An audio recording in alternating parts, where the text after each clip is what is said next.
Hey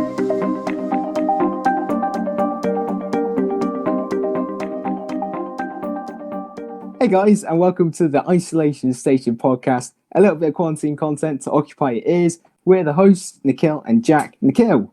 Yo, what's good, guys? And today we're joined by another. He's a small bit of our lives. He's beautiful, and he's my favourite pastry. It's Marlow Dupont. Hello. That was a brilliant entrance. Thank you. All right. So before we get started, if you're watching us on YouTube, make sure to leave a like and subscribe and leave a comment. If you listen to us on Spotify, iTunes, or SoundCloud, make sure to follow the channel and make sure to follow us on Instagram at Isolation Station Podcast. Yes, that is. We're going to be putting so much effort into that. It's going to be big things happening. Anyway, Today's topic. Today's topic is we've got the CEO of technology with us today, so it's only right that we talk about some technology today. Because if we didn't, it would just be a waste. Exactly. It'd just be a waste. So, okay, first I wanted to ask both of you, what's your favorite piece of technology you've ever bought or you've ever owned or you own right now? What's like the favorite piece of technology you have or you've used or so on? I'd have to say my headset, my PSVR. I know it's not the best VR headset out there, but it's just so cool. Oh, what the hell? I didn't even know you had one. Yeah, I do. It's beautiful. I mean, yeah, see, I own a lot of technology, so it's pretty difficult, but I've got to say the 3D printer. Oh, really? It's just banging. Yeah, you can do so much with 3D printers nowadays, and like they've come so far in the 3 or 4 years. Have you done it when you buy the 3D printer and then use the 3D printer to make another 3D printer and then return your original 3D printer? Have you done that? I think it's not possible. But, I thought that'd be a good.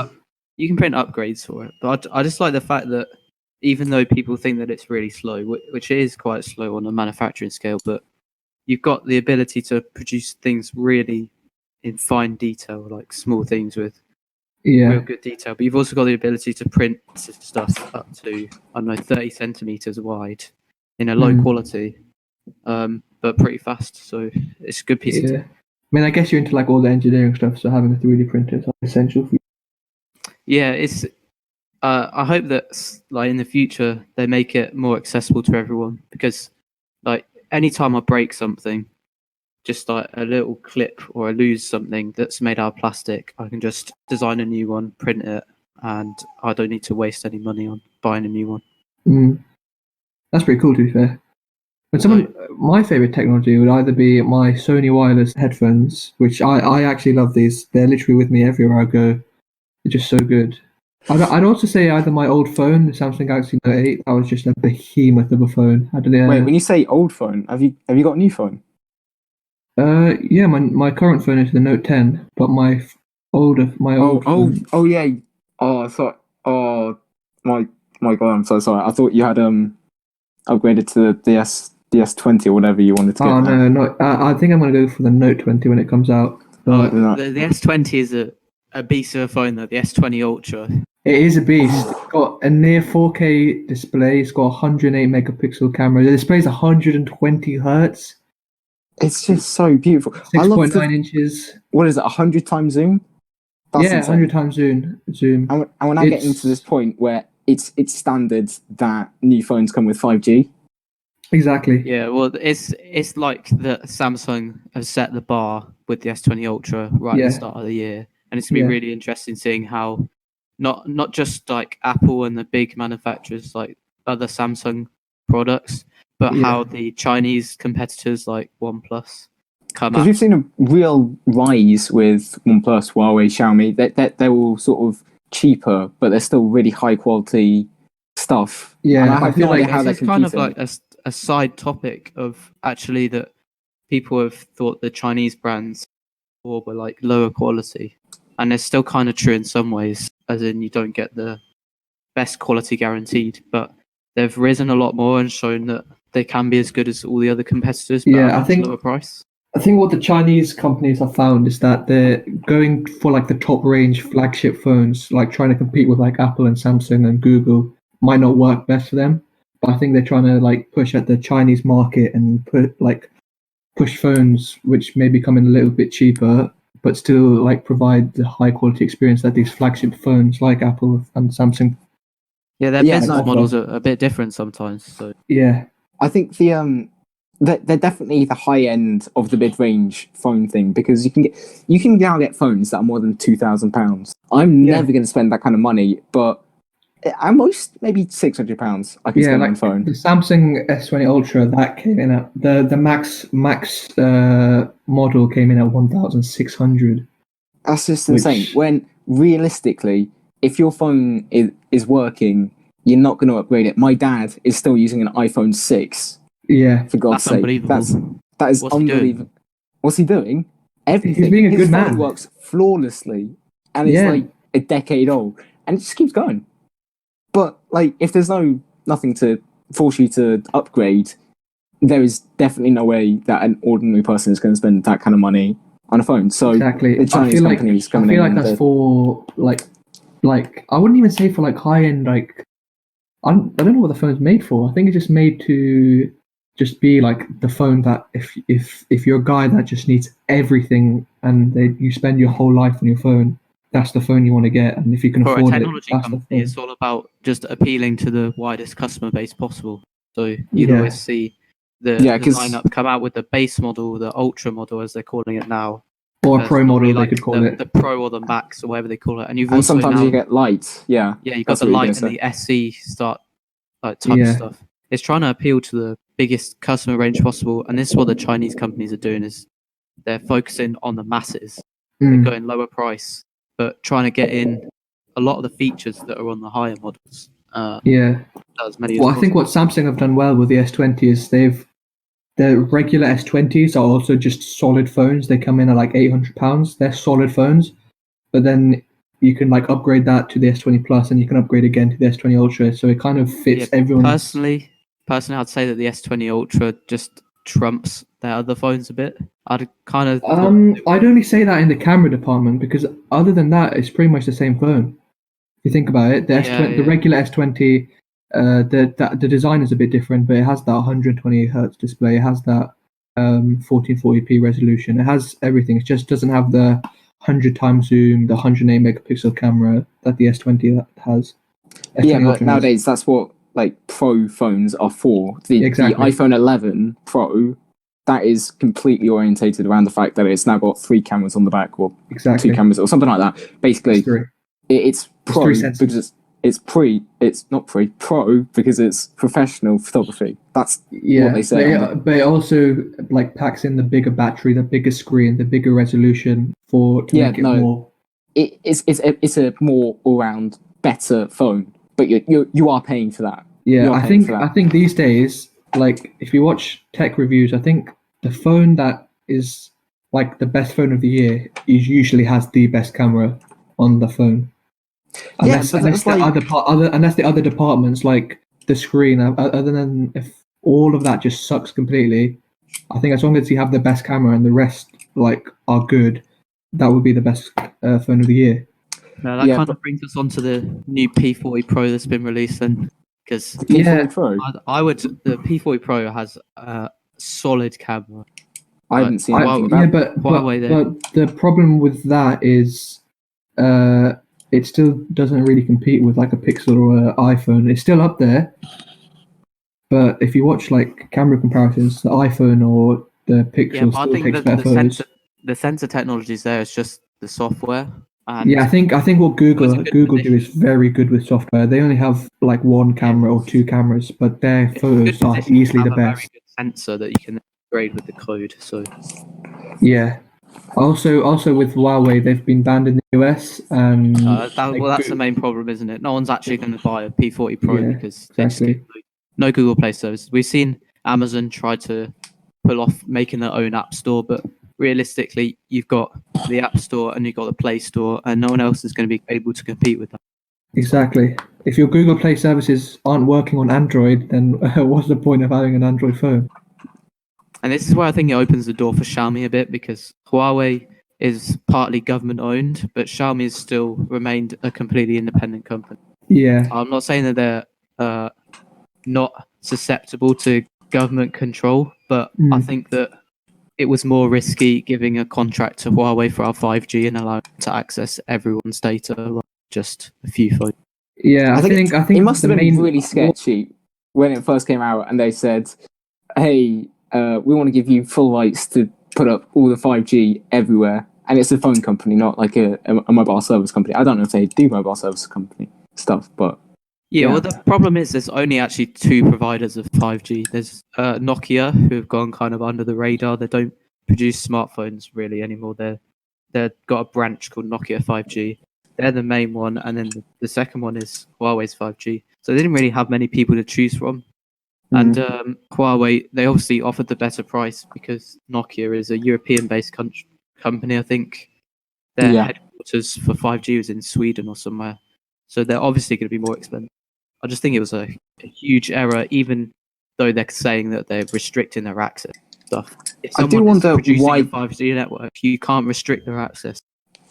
Yes. Anyway.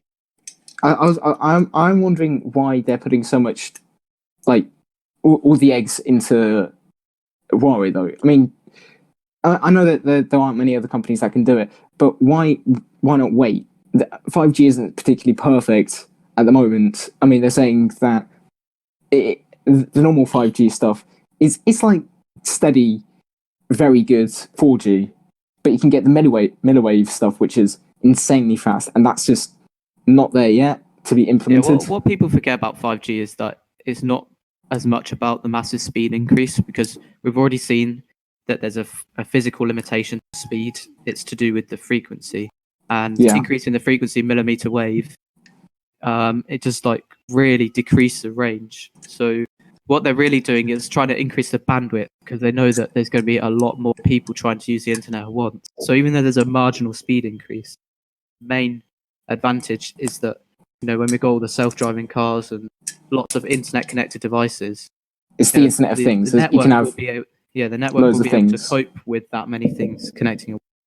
They can all give the data and be analysed, and it can all be done, and it won't be affected. It won't affect speed.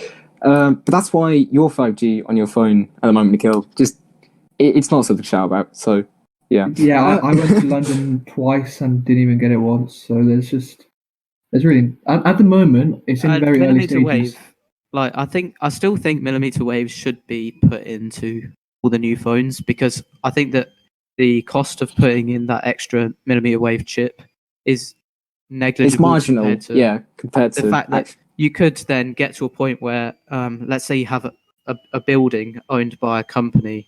This could be any building. They can choose to put their own millimeter wave towers up inside the building, and I think that will mean that the actual network of millimeter wave 5G will increase massively, because if you get the ability to choose to put it in to get faster networking, then people will probably switch over to that. So I still think it's useful.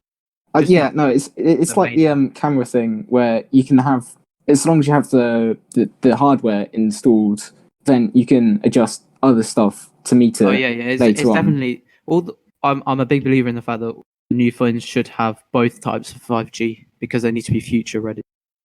They need to be future proof. Especially if you're paying £1,000 plus for the phones, they need to be like I said, viable. the price of putting that extra chip in is just negligible compared to the rest of the phone. They should just Yeah, I 100% agree.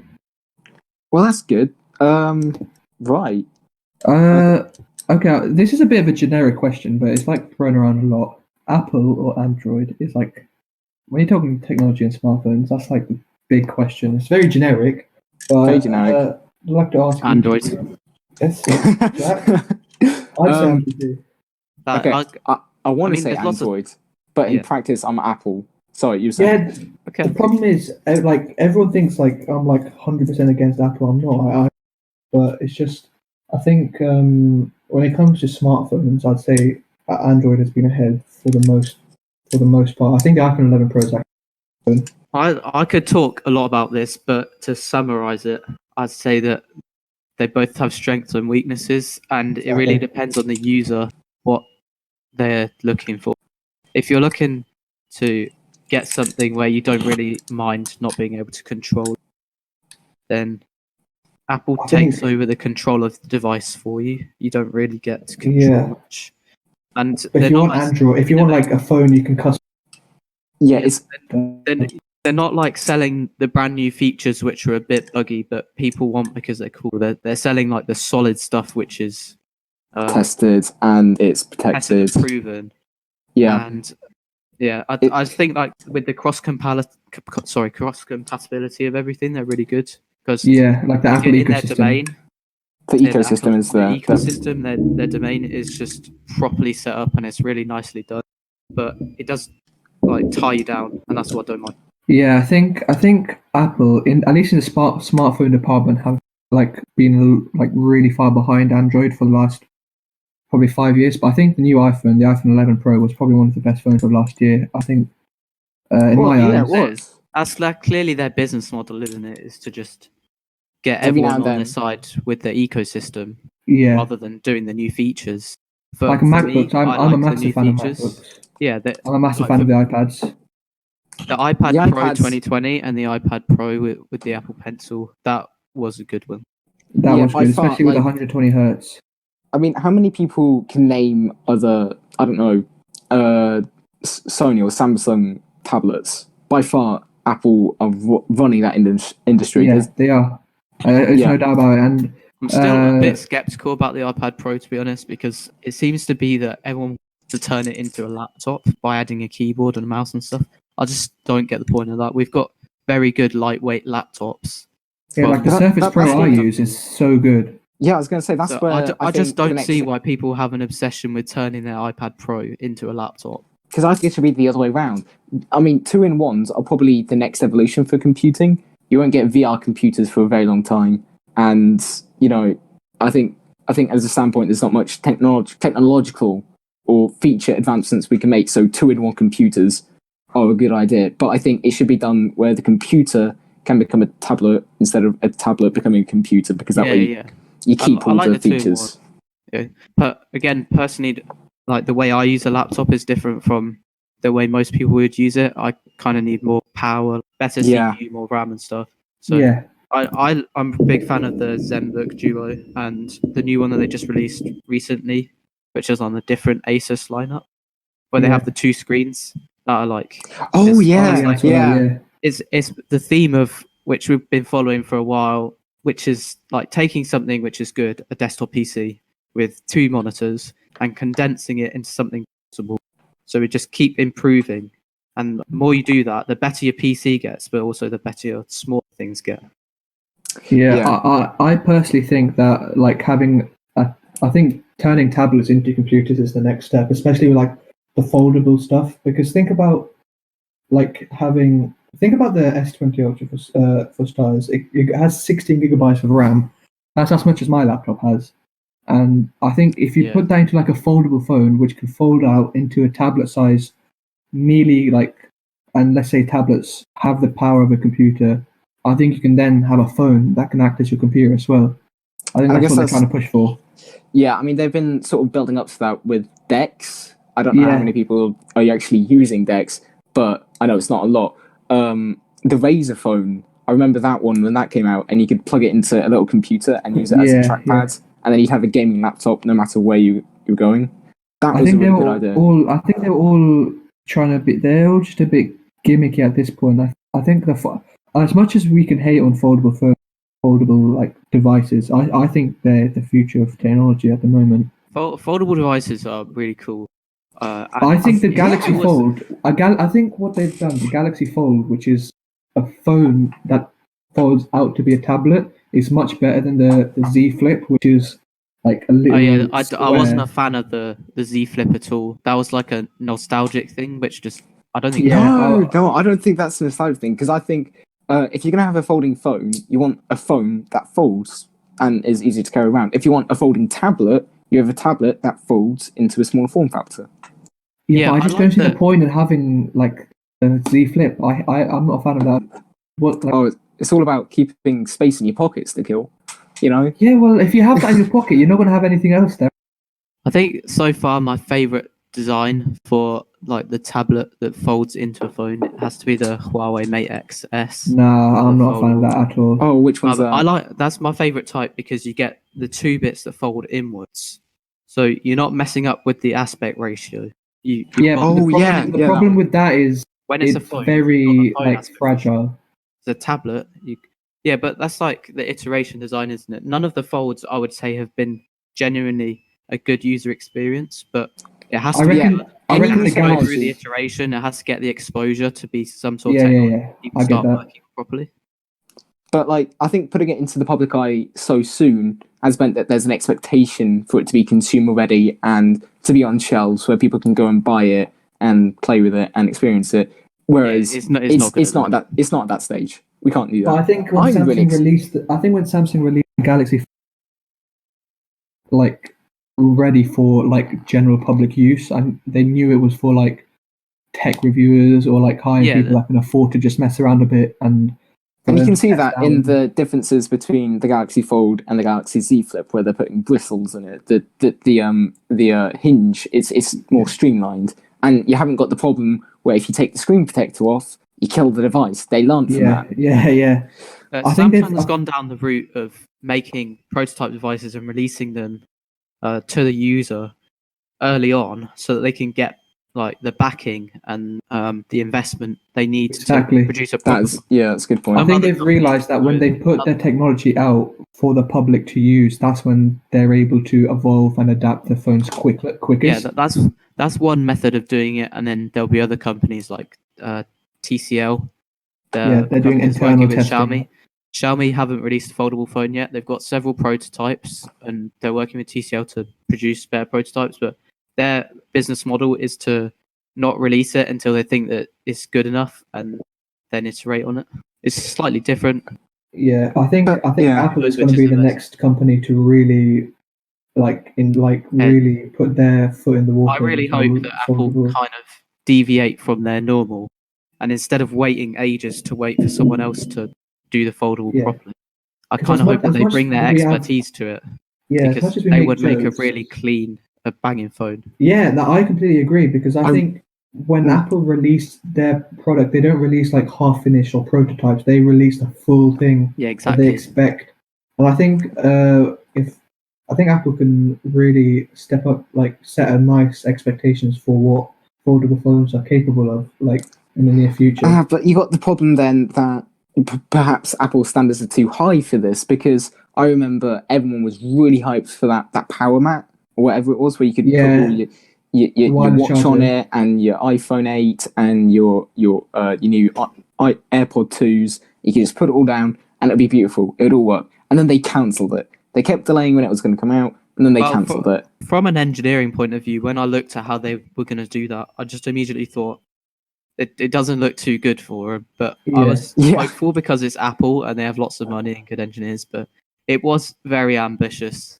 It was ambitious, but at the same time, sometimes it's just a physical limit. It is a physical limit, but it still would have charged and it still would have worked at some capacity. And I know that there are people out there. There is a definite market for a wireless charger that is produced by Apple. Even if it's not as good at charging the phones as they'd like, it would still charge the phones and it would still work. You got to weigh it up, because you could just have a pad with 3 sections where you've got 3 coils. These exist already. You've got one for your watch, one for your phone, etc. You could just have that, and people could just place it in the right bit instead of just placing it anywhere. And you'd get probably 3 or 4 times faster charging, because the current limiting that they were putting on that pad, where you could just put it anywhere because there was so many coils, the current limiting that they applied, it would literally be taking like 5 steps backwards in charging technology.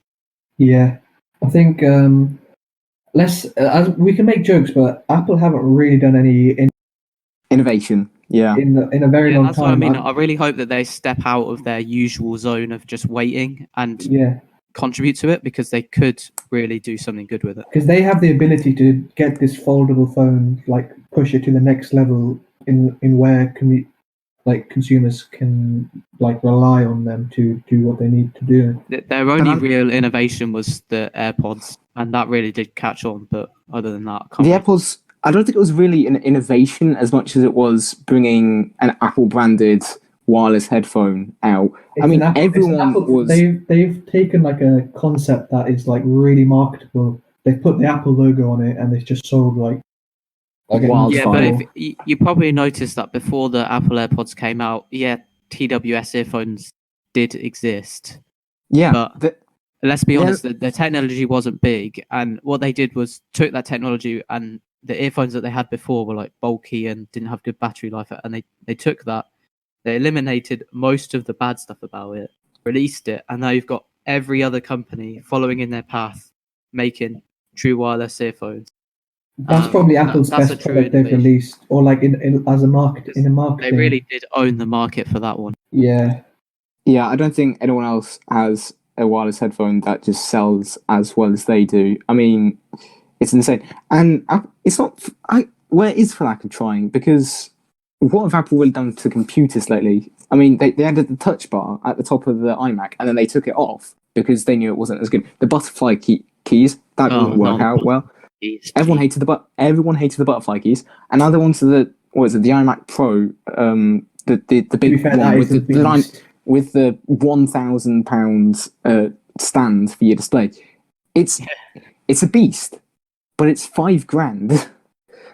Exactly. I think what Apple know their place, that like if you invest the money, they're asking for a lot of money, but if you invest that money, you're gonna get a good product, and I think that's what they know people are gonna put the money in, because they also know that they can charge the money because of their ecosystem. They can lock people in, and even if people maybe didn't want to spend that much, they will because they're already in this ecosystem, then they're more likely to. Yeah, and something that is nice about Apple products is how long they last. Like we in our household, we've got MacBooks from 2007 that are still working. Yeah, the old ones. Yeah, the old ones are brilliant. I like the old ones a lot. Becoming less and less true for every technological device that's being released now, because there were a few cases and lawsuits in America about them forcing people to upgrade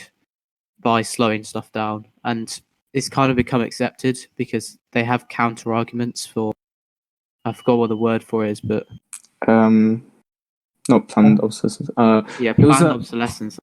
They have counter arguments for it now, so they can win the case. That was mostly the phones, wasn't it? Because the iPhone 6s, they ruined the batteries over the course of the years it's in use. So they're like, we're trying to protect it. We're trying to protect the battery by slowing your device down. They lost that one purely because they didn't tell the consumers. If they'd have told the consumers, or like even just put it in fine print somewhere, then trust me, they would have gotten away with that, because it's quite one-sided with the planned obsolescence. They now have a lot of freedom to deliberately slow down devices, because there's a lot of ways they've come up with in the legal department to counteract any lawsuit.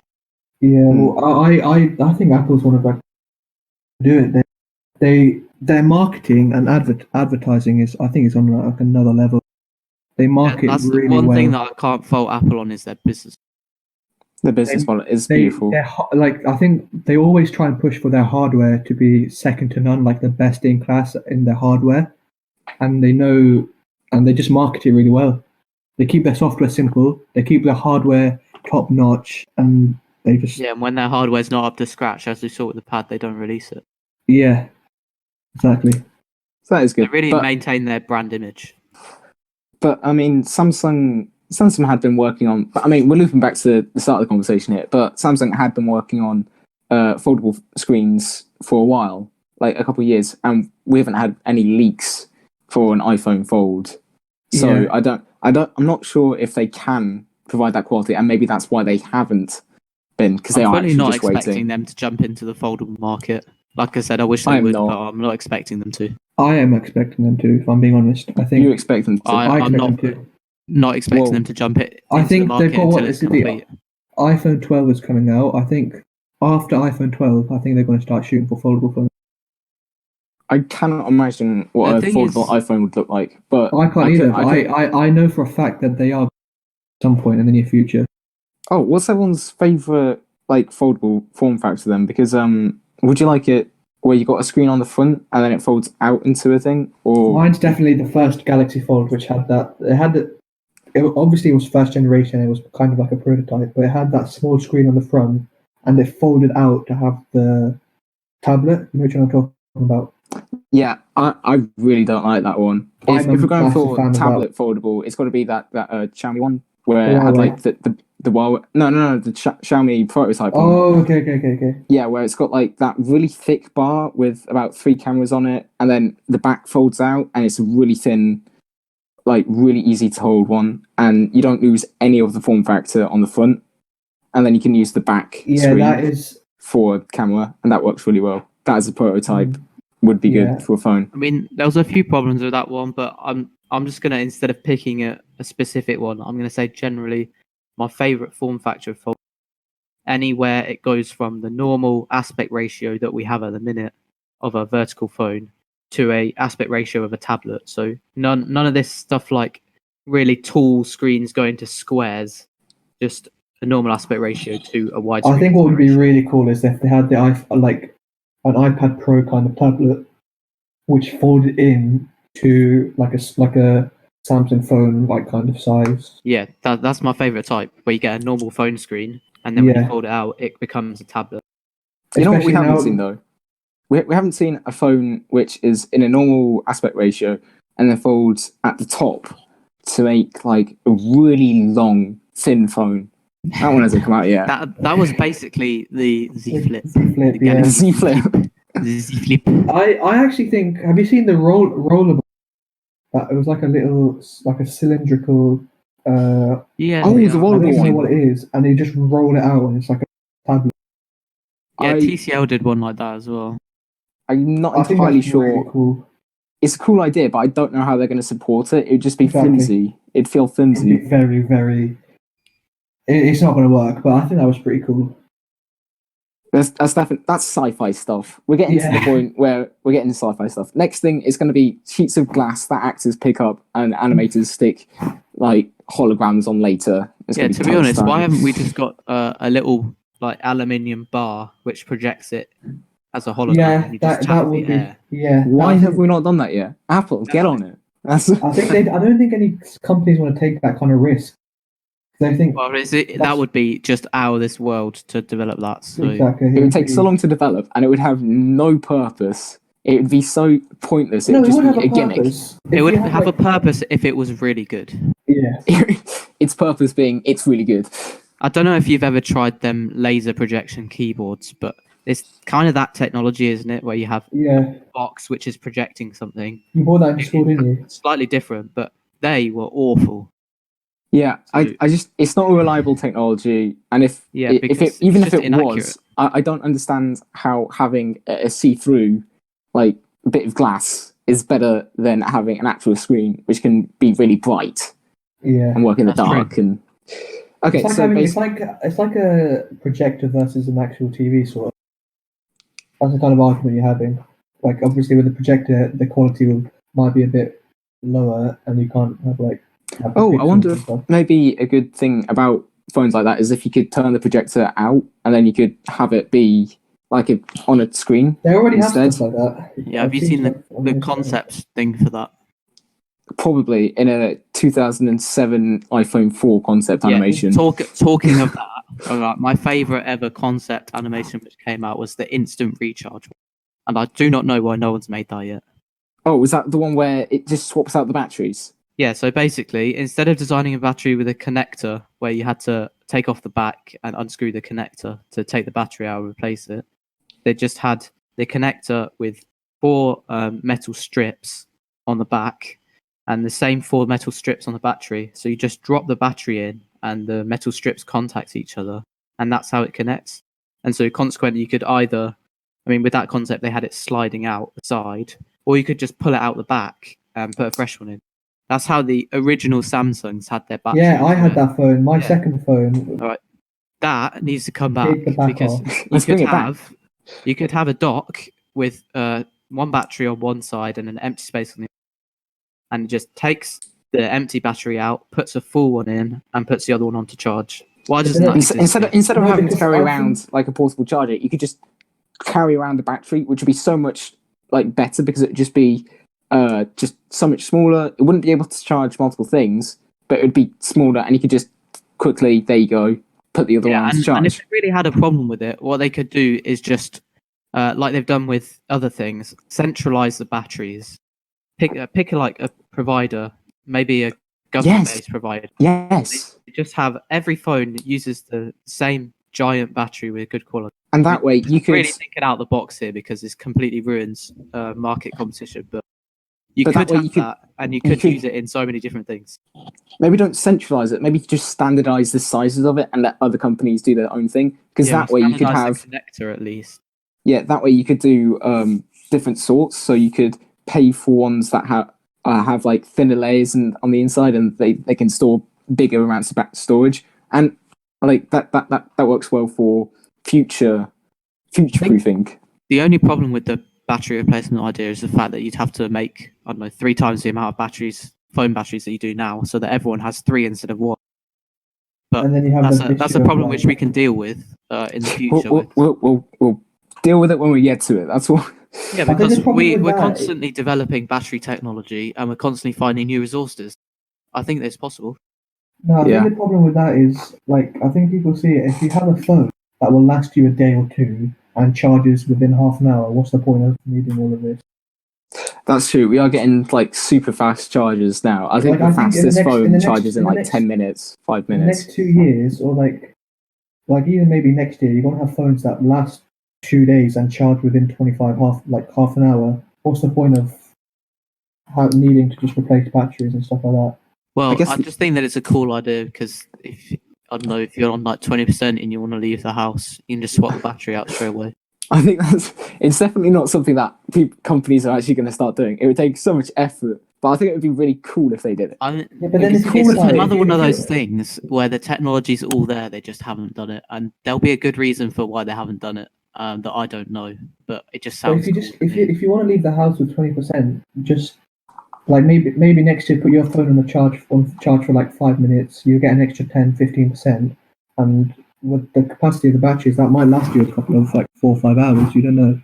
Yeah, like fast charging is always improving, but battery size is also always increasing. So, Like if I need to leave the house and I see my phone's on like 50, I'll plug it into my fastest charger I have, do everything, and take it off as soon as I'm leaving the house, and straight away I've got another 20-30% charge. I know that'll be enough.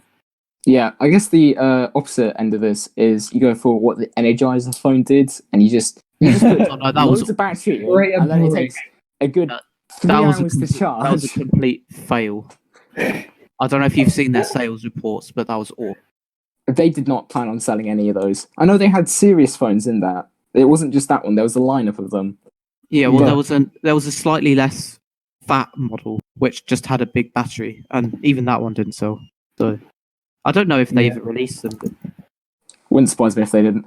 I mean, it's just speculation, isn't it? It's concept stuff. It's quite fun to think about. But Have you it's heard about the graphene technology that's starting to develop, which is like you can pack so Oh, much yes. energy into your batteries where it charges within minutes and lasts for days. like I think the guy that developed that just got the Nobel Prize, didn't he? I don't know. But like this is an alternative because we're getting really good with batteries at the moment. Because we had the alkaline ones and we had the lithium-ion ones, and now we're going on to graphite. But we also have supercapacitors, which are quite interesting. I want to see what they can do with those. I don't know. It's going to be really good. Yeah. So I mean that's phones, isn't it? There's not a lot else. I just want to ask what your dream smartphone would be.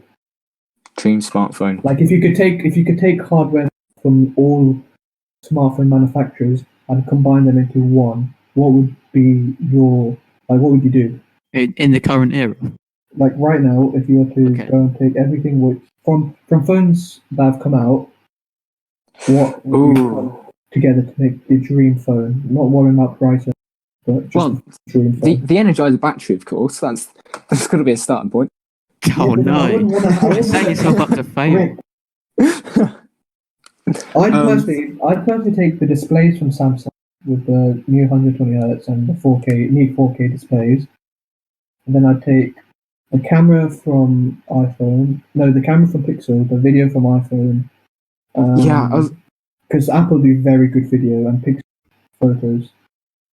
I mean, have you seen the differences? Like, something cameras are starting to do now is night sight, and I think Oh my god, night sight! I have photos on my phone which is taken in picture, and it just looks like as if it's daytime. It's so sick.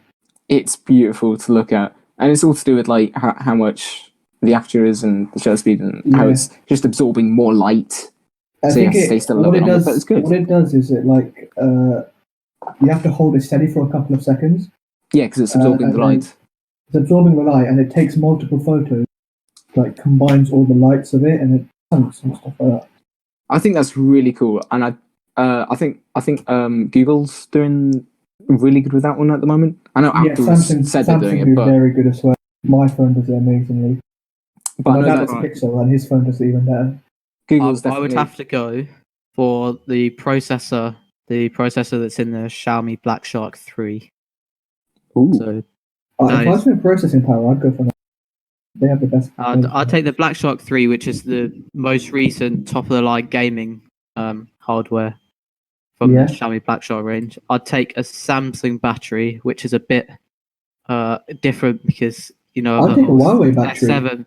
S7 battery thing, but it seems to be that all the tests have shown that the S10 battery that Samsung made was probably the best battery in terms of energy density versus charger time that's ever been released. Yeah. I'd take the Pixel camera purely because I'm not a fan of this whole big zooming thing because I really don't use it. Yeah, I just I'd want take a Pixel camera over the Can't new. imagine doing 100 times zoom every day. Quality photos.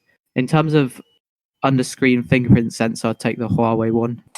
I'd take the Ultrasonic OnePlus one. is the fastest one. It is good, that stuff. I think that pretty much covers most of it, but there's good aspects from loads of different phones. And you'd obviously have to choose USB-C for charging. Yeah. Probably a headphone jack. I wouldn't use a headphone jack. Why not? Yeah, no, but I've it's had not. 3 phones now which don't have a headphone jack. Really? And it's pushed me to just become all wireless, which I think was the idea. Yeah, So but personally, I don't use headphone jack anymore, so I don't need it. I can understand why other people might. there have been some cases, like I have wireless, like I'm pretty much fully wireless, but there have been some cases that I did really need the headphone jack and I didn't have one. Right, very Even occasionally. right now, I'm recording. I'm talking to you through a mic, which is connected to my phone through a dongle because Apple took out the headphone jack, and I'm livid. It's ruined it. Well, every manufacturer, you won't find a phone. I just dealt with it and switched to wireless, and it's just as good. So I shelled out 150 quid to get AirPods. I didn't have to. I could have got cheaper ones, but that was the ones that those were the ones that Apple were pushing, and that's what they want you to do. They want you to buy more products from them. Yeah, and they're just forcing you to do it. And make wireless headphones, and they just sell a ridiculous number of wireless headphones, which again just comes down to their marketing skills. God damn it! If only they were worse at marketing stuff. Yeah, I also like the design of the new iPhone. I think it's really nice. It's got like a matte finish to it. The mitosis design. The mitosis design. I've held. I'm not a fan of the S20 design. Have you seen Marlow, the S20 Ultra, the back of it? I don't think it's a huge rectangle bump on the back of the phone. The S20 Ultra is a quality phone. I just wouldn't use 100 times zoom, and isn't it only like 10 times actual? I think it's 30 times. It's 10 times optical zoom, 30 times hybrid zoom, and then 100 times digital zoom. See, digital zoom is awful. Yeah, you can't get good stuff with that. Yeah. So what they're actually saying is you can do 30 times zoom with some good quality. Maybe pushing it to 50. I think 50 is like the last point. Yeah, because once you go past 50, it's too much. So I would... But again... Okay, but even at 50 times zoom... I don't use zoom at all because I want the full image quality. Yeah, but if you have... But optical zoom keeps it. So if you have 10 times the quality... Yeah, but I personally just don't zoom. So. Yeah, I rarely zoom. Maybe if you go to like a football match or a cricket match, you can zoom in on the pictures. Yeah, Yeah, I but don't know when who all you these need people it- standing on top of buildings zooming to other buildings though. That's just useless. Yeah, I think it's cool to just like mess around with it. Yeah, it's kind of Yes. important though to just like we've just been talking about the perfect smartphone that we choose. It's important to focus on the features that we genuinely Yeah. need to carry through. to new Samsung models. definitely used it as a marketing technique, because I think what they did with the S20 Ultra is just like ram all the massive numbers onto that phone. So you've got your 108 megapixel camera, you've got your 100 times zoom, 120 hertz. and Yeah, then I remember the 16 gigs of days. RAM. I remember the days when camera bump wasn't a thing. It was always flush. Yeah, I loved And, those days. They were they good. went back to And- that actually. and- Samsung went back to that, Yeah, but and then now that's they're back S20 again Ultra. with There's double camera bump. the S10 had no camera bump, and now you have the next phone up has even like bigger than ever. I'm all right with a thin camera bump because if you put a case on it, Yeah, then- if you have a case, once you it's got the fine. case, it goes flat. So you can just But, put like, case on it. But if the camera bump's too severe, when you put a case on it, the case isn't thick enough to make it flat on the back. That's when I Yeah. kind of don't like it because you know that when you drop it, the first thing that's going to hit is that The glass camera. on the front of the camera, and that's not And what it you want. breaks really easily. Because Mm. on my one, the camera bump sticks out slightly more than the case, but that's because I put a skin case on it, and so I Yeah. just have a little protector around the edge of the camera, which I bought for like 99p, and that Yeah. protects the camera because you just know that it's going to break. I just think what's really cool is with phones at the moment, you're getting a camera nearly as good as a DSLR camera. Yeah. I think in the next like maybe not even 5 years, maybe even less than that, your DSLR cameras aren't even going to be a thing. Yeah, because I think Well, at least- they're at going to least- be a at least- thing, but it's going to be for more professional. Yeah, at photographers. least not point and shoot cameras. Obviously, the bigger like But video like DSLRs are movie going to stuff. disappear because Sony came out with this mirrorless camera, which is much better. And Yeah. I don't know if you know how DSLR works, but it's a mechanical thing, and any Yeah. place which we can remove mechanical stuff. That we want to do it. Plus, with mirrorless cameras, we can finally take pictures of vampires, so that's good. Yeah, no, I was taking my the pictures for the yearbook, and we sort of we decided to compare between the iPhone 10 and the camera that I'd been using, which is a DSLR, and like the difference is so minute. Marginal. And you can do portrait and Lightroom stuff on your phone, Yeah. which you can't really do on the DSLR. Because then if you want to take them onto Instagram or something, phone, and they're just coming back there's no need to for that anymore. the glass on the camera. I think a big overlooked part of any phone is the glass. Mm. I mean, most of them now are on Gorilla Glass 5. Yeah. I'm kind of excited to see what Gorilla Glass do because 6 is coming out soon, and it'll Especially I think it'd be cool to see what they do for the foldable screens. I'm hoping that will come to the point where unless you drop it on like a diamond floor, it's just not going to scratch it or break it or anything. Mm.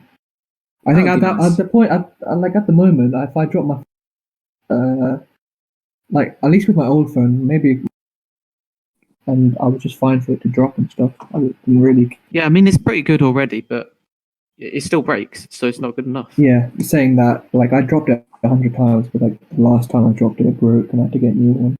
But I want to get to that point where you're comfortable not having a case on your phone.